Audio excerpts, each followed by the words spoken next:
Hi, and welcome to another episode of From a Woman to a Leader, a podcast dedicated to discussing unique challenges of women in the tech industry and how to overcome them. I'm your host, Limor Bergman Gross, and on today's episode, I have a pleasure speaking with Denzil Eden, the founder and CEO of Smarty.ai. Denzil is on a mission to develop AI assistants that amplify human capabilities rather than replacing us. You'll hear her incredible story from coding at just 8 years old to becoming an entrepreneur after she worked at Microsoft. And she shares her valuable insights for inspiring founders, especially women looking to make their mark in the male dominated tech world. So get ready for an inspiring conversation with Denzil and join us to this episode. And let's dive in. Hi, Denzil. Welcome. How are you today? I'm doing great. Thank you for having me. Thank you so much for being here today. I'm so excited to have you. Same. How's your day going? So far, no complaints. It's been rather hot today, but no complaints at all. Awesome. I'm in Brooklyn, New York, and we had a really lovely day yesterday, but today is kind of on the colder side. Oh, I actually prefer the cold than the hot weather that we have here in the summer. It's like unbearable. Yeah, I with the cold you can always put on more layers, but with the hot you're stuck. Yeah, yeah. So we talked a while back, but I remember you mentioned that you started coding at the age of 8. I And did. I wanted to ask you that's not typical for girls, unfortunately, right? Unfortunately, it's not typical. And what kind of initially drew you to technology and into coding at such a young age? Yeah, I was very lucky that my school, I went to this school called Challenger out in the Bay Area, and they just taught coding as a class at the school. It was very unique to the school. I don't think any other school in the area did that, and they taught this language called Logo to third graders, which was how Wow. old I was in eight when I was eight, and where I was when I was 8 years old, and Logo was this language designed for kids. It had a turtle, and you would tell the turtle what to do, where to go. You could get the turtle to build a house or a snowflake. And that's actually the first introduction I had to coding. And one, it was so much fun for me, but two, it just made sense. It was so logical. It made sense. Like, okay, if you say this, the turtle will do that. And that's kind of how I fell in love with it. I loved how logical and sensible coding was. And so I remember coming home from my first computer science class being like, I want to be a coder. This is what I want to do. And I kind of took that passion with me all through middle and high school and eventually to college. Wow, this sounds incredible. I would love if there's any information about this program or about this tool, if you can share with me after. Because, we need it so much to encourage young children and especially young girls to Definitely. go into tech. The I younger, the better. The younger the better. I honestly think there's no age limit to start learning how to think logically or to learn how to think like a computer thinks. I think you can start very, very young with that. And I've actually seen a lot of like baby books starting to come out around this is if this, then that. So I definitely think the younger the better. I was very lucky at that time that my school just had this class that they forced everyone to take. Everyone was required to take this class. So I was very lucky to have that exposure early on. And I actually think Logo is what I started with, but actually there's so many better coding languages for kids today. Like I really recommend MIT has this whole Scratch program for kids. There's so many great ways to learn coding today. But actually, more than coding, I think it's really important for kids to learn AI literacy today because that's the next frontier is like, how do you deal with AI tools and AI technology? And so I think kids can start interacting with AI tools as young as third grade. Yeah. Yeah, the world is changing so rapidly. Can't So believe rapidly. it. Yeah. And and now I want to talk about your experiences. I mean, you worked at and Microsoft, and how kind of your experiences influenced your decision to start Smarty? Yeah, it's a great question because really, right out of college and my master's, I actually, in my master's, worked on a precursor to Slack. I built this platform that allowed students and teachers to collaborate asynchronously. And I probably could have turned that into a company back then. But when I was coming out of college at 22 years old, I thought being a founder was not for me. I was so convinced that like I was not the mold of what a founder should be. And I told myself, oh, I should go to big tech. And I'm very happy I did because I had a great experience at Microsoft. I worked first as a PM at PowerPoint, and then I switched to being a software engineer at Yammer. And so I got a breadth of learnings and skill sets while I was there. But at the time, I was very convinced that I could not be a founder. And I don't know where that mentality came from. But I eventually decided to go to business school, and business school really opened that door for me and opened my eyes to the idea that I could start something that I was passionate about and pursue it and try to make it into a business. And Microsoft provided me the right skill set and the right expertise to go pursue that after business school. Wow, this is an incredible story. And I want just to pause here for a moment because you mentioned something critical. Like you didn't think you are kind of cut off the material of being an entrepreneur. And I think this is important message to all women out there because we don't have enough women founders. I agree. So Lessons. other than go to business schools, what other tips do you have for women who really, maybe want to make a difference in this world? They have some thoughts or idea, but they doubt that they are cut up for this.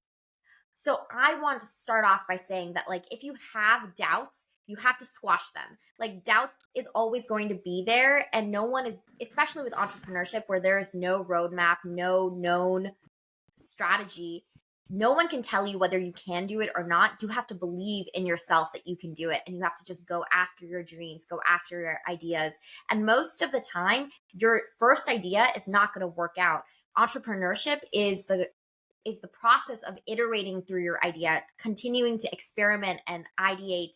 And really, anyone can do it. Anyone can be a founder. And I actually think everyone should try to be a founder if they're interested, because the amount of learning you get as a founder day to day is unparalleled to anything else. You have never learned as much as you do day to day as a founder. And so I really think if you want to be a founder, go out there and do it. There's no one who is the right person or the right way. No one knows. So you should just try to figure it out yourself. And I think it's really sad that there aren't more female founders out there right now. And I think part of the problem is the less than 3% of venture capital globally goes to women. Less than 3%, which is so crazy in 2024. And I think it's partially because not enough women are putting themselves out there. And it's partially because there's such a subjective lens when it comes to deploying capital to young founders. And I really think as a founder, I've really realized that you shouldn't worry about venture capital. You shouldn't worry about what other people say. At the end of the day, as a founder, you need to build a successful business that makes money. And anyone can go do that. You have to find the right customer, you have to find the right pain point, and you need to start solving it in a way that you're making money. And anyone can do that. And you don't need venture capital to go out and do that. That sounds simple. It's not simple. It's definitely not simple. It's hard work, but anyone can do it if they're determined enough. Yeah, absolutely. Create value and solve problems. Solve Exactly. problems no one else solving. Exactly. And sometimes you have to start with a problem someone is solving, or you have to start with something that isn't creating value immediately, but you have to be willing to iterate, like just keep going until you're creating value. And what was the motivation for you to found Smarty? I actually started building Smarty for myself. I was in business school and was just feeling overwhelmed with everything that was going on in my life, both professionally and personally. And I kept thinking to myself, technology can do this already. Technology could automate all of these workflows that I'm doing. And it's like, why is there not a solution out there that I can just talk to and have it automate the work I'm doing? And so that's why I started building Smarty. I started building Smarty as a chatbot that I could talk to, and I would try to get it to do things that were on my plate. But eventually I started pitching it to investors, and I was like, I want to make this into a real company, into a real business. And that's how I got started. Incredible. You just solved your own problem and now you're solving the problem for everyone Hopefully else. for everyone else out there.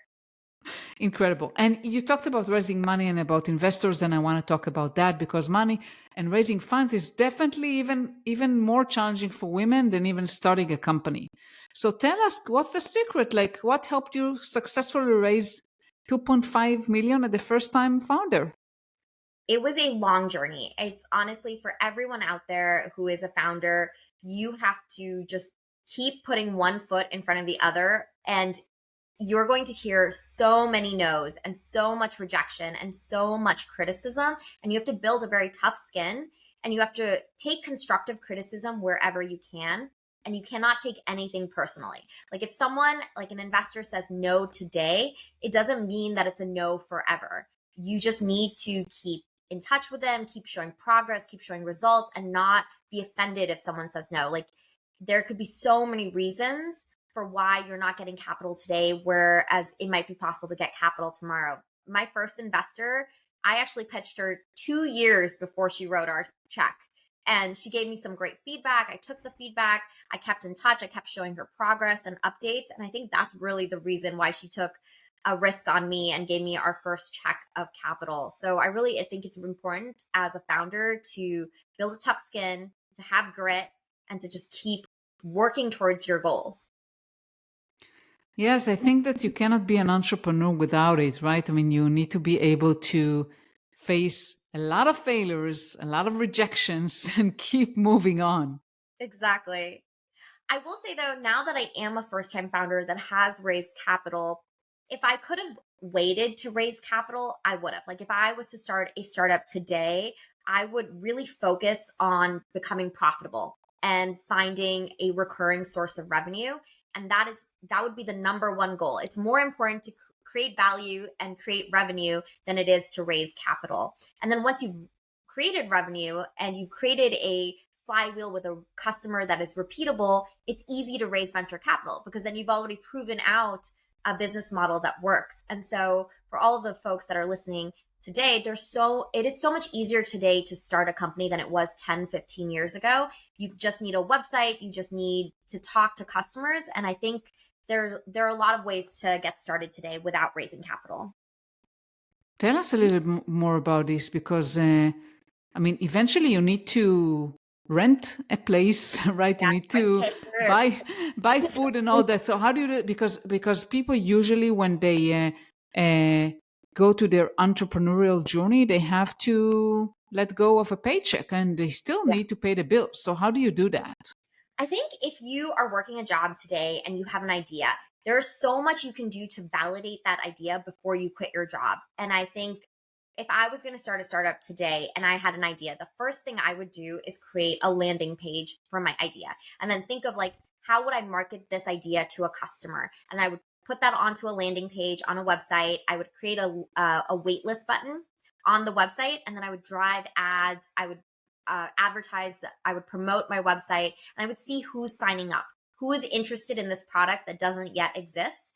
Once you have that wait list of users that say, oh, I'm interested in this idea, you start interviewing them. But you don't pitch your idea. You ask them, what's going on in your life? Why did you sign up for this wait list? What are some of the pain points in your life? And you try to find patterns on this wait list of users.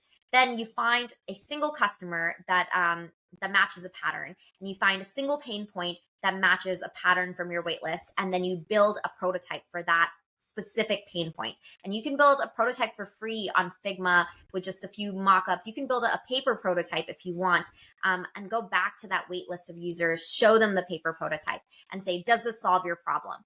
And if you build up enough confidence and enough votes, you can even start getting these waitlist users to pay you. You can say, if you pay me $10, I will start doing this service for you, or I will start building this product to solve this problem specifically for you. And that's before you've raised any capital. That's before you've written any code. And you can take all of that to an investor. You can say, look, I've built up a 1,000-person waitlist. All 1,000 people have the same problem and have agreed that this solution will solve their problem for them, and they're willing to pay me for it. I think if I had this much money, I could build this out and start generating revenue. And a lot of VCs will be so interested in just having that proof and that data. This is brilliant, right? I mean, because usually, founders, they just go and write code, right? The first thing that I they did do that. is go and write the code. Exactly. And that's a trap. I definitely fell into that trap.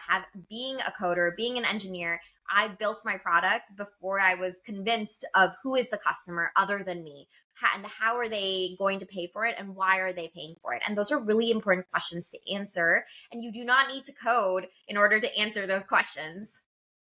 That's for sure. You just need to sell something that doesn't exist yet, interview your potential customers, and get a Exactly. better understanding of the market. And then you build after you done your research.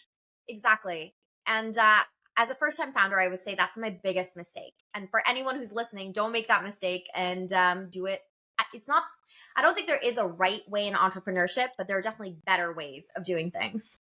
Yeah, and I think it also very much depends on the type of entrepreneurial journey that you go to. Some things are more complicated and more kind of takes more time to build than others, depending how big is your idea. Definitely. But definitely, if it's like a tool or something relatively contained, Software related. Yes. yeah, yeah, There's so many ways to mitigate risk. absolutely. And I loved what you said about yeah, you don't have to leave your job yet. You can just start it on while you still have a paycheck. And then you can gain some confidence really around like, okay, if I go to pursue this idea, I know there are customers waiting for me. Yeah, definitely. And I wanted to ask you a question because you mentioned earlier, like you moved from product to engineering. And that's an interesting move because typically I hear the opposite. So I hear Yeah. people moving from engineering to product, which kind of makes sense, right? And you come with all the technical experience and it's a benefit. How does the other way around works? Yeah, it's really interesting. I think I was in college and I got pushed towards product. And I liked being in product while I was there. I was at product at PowerPoint. You're closer to the users, you're closer to the data and the research, which is really fun. And you're making much more strategic moves. But I think I was pushed into it a little bit too early, and I missed being technical. And I also felt like the choice of being technical was taken away from me because I got almost pigeonholed into a product role really early on in my career. And so I was like, okay, I'm going to fight against this. I want to go back to being more technical. I want to pick up an engineering role instead and work on those skills. And so that's why I kind of went in the reverse direction. I think you're right, though. Most people go from engineering to product. So it was a very unconventional transition, but it was what I needed at the time. Really, just because I wanted to broaden my skill set and really understand all levels of the tech stack. That's wonderful and very brave, I would say, because it's really difficult to move from product to engineering because you have to prove yourself. You have to prove that you have what So it technical. takes. Yeah. Yeah, exactly. It was a hard transition, but it was worth it. I'm really glad that I did it. So if there is a product person out there that wants to dip their hands into code, but they are afraid, what would you advise them to do? Honestly, the biggest part of transitioning is first making sure you're still interested in coding on a product, then to practice the technical interviews, because technically interviewing for a job is so different than actually doing the job.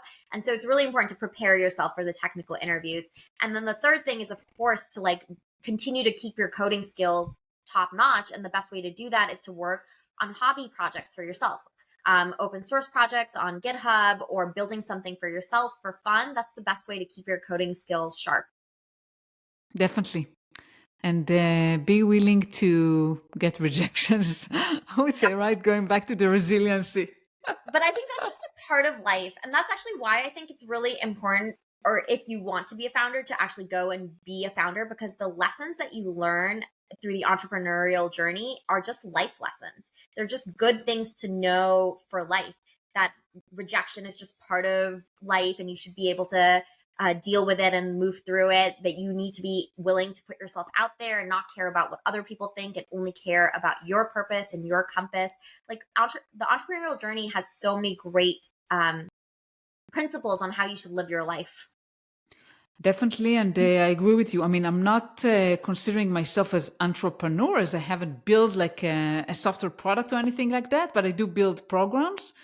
And I think that you have to have a strong, first of all, you have to have a very strong why.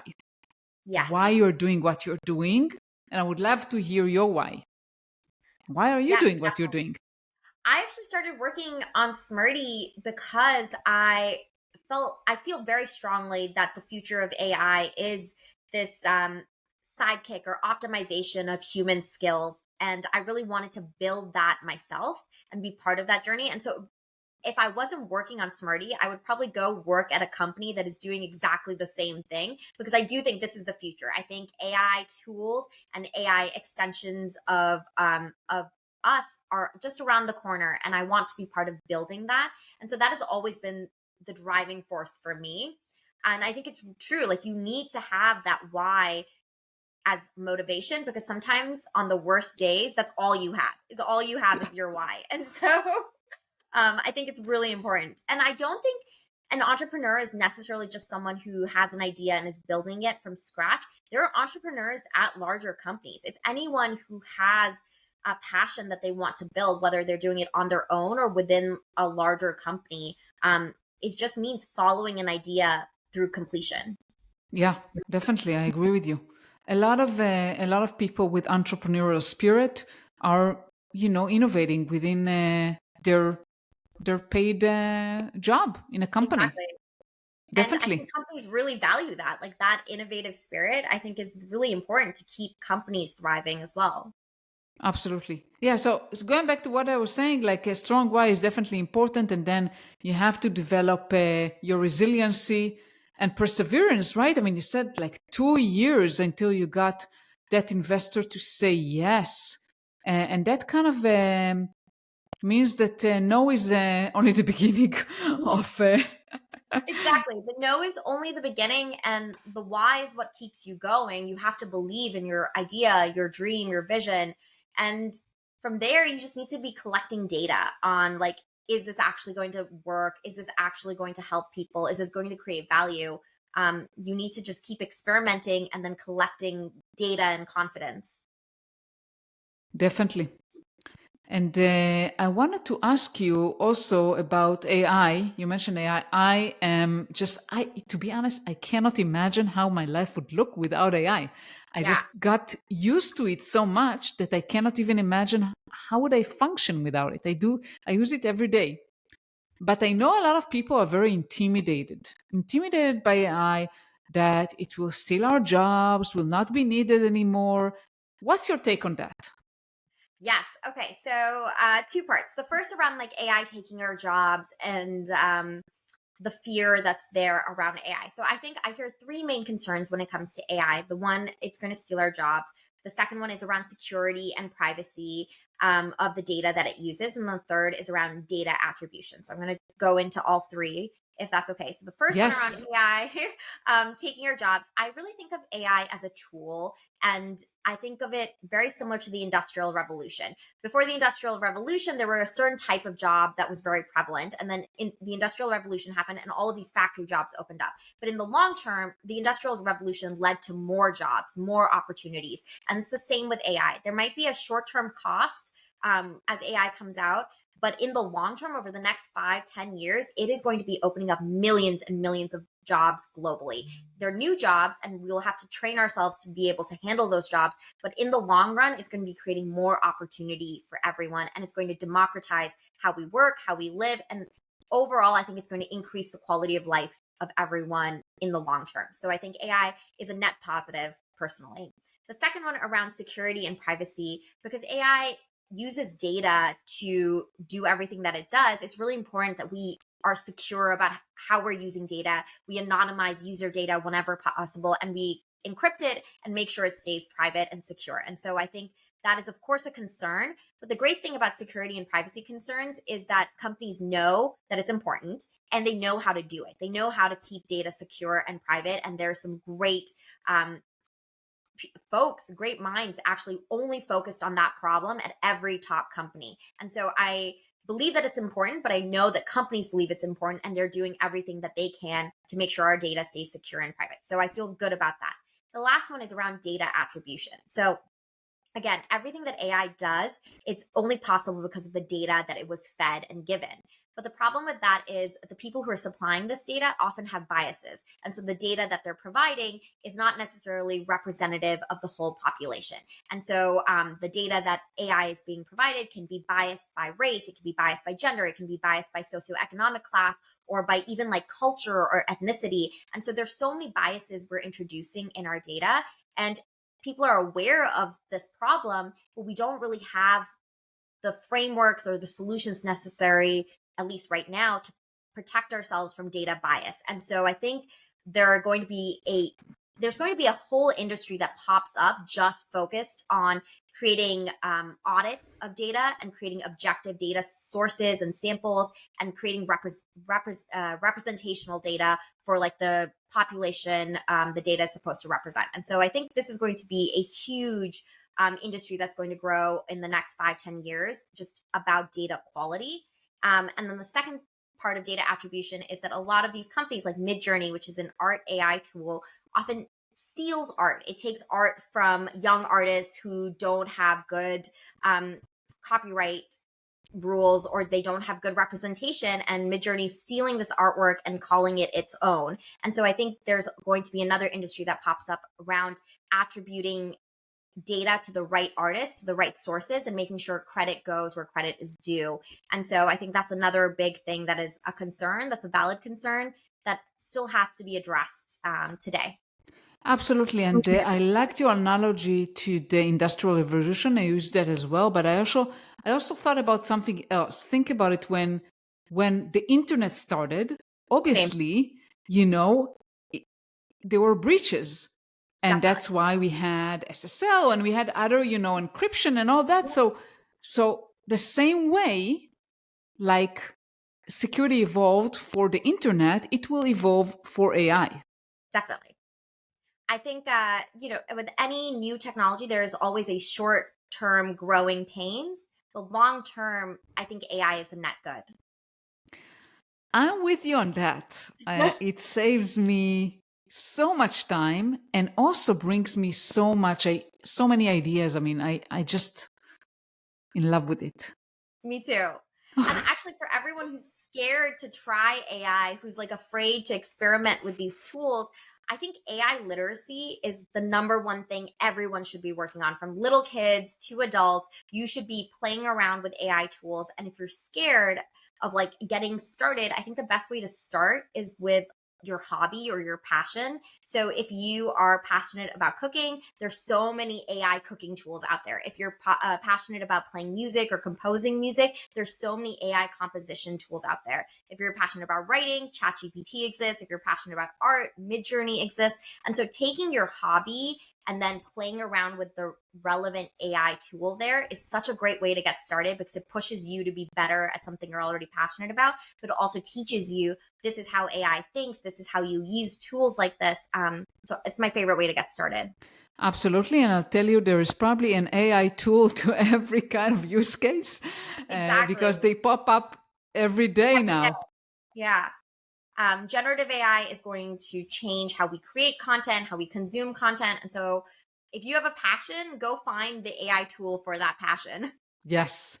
The problem I have is that I want to subscribe and pay for pretty much every tool that I see. And it's like, okay, I have to really pick the Pick and choose. ones. Yeah.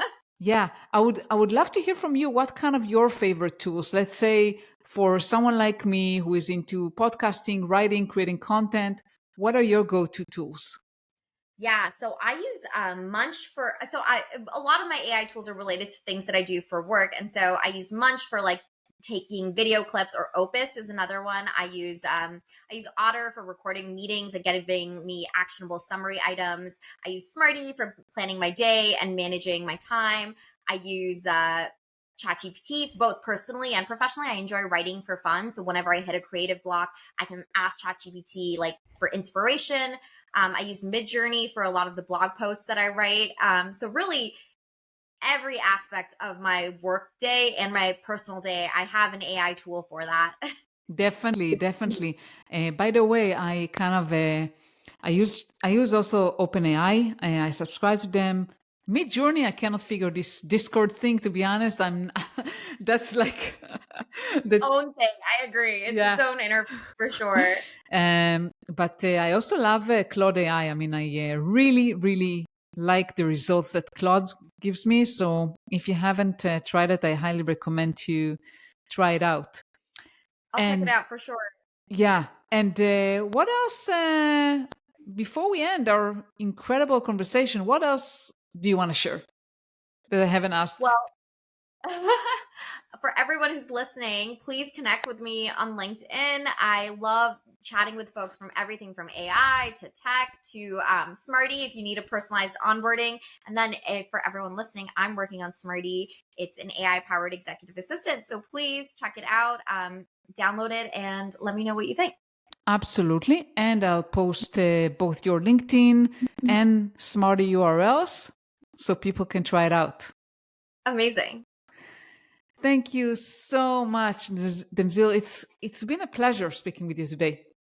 Same. I had so much fun. Thank you so much for the time. Thank you.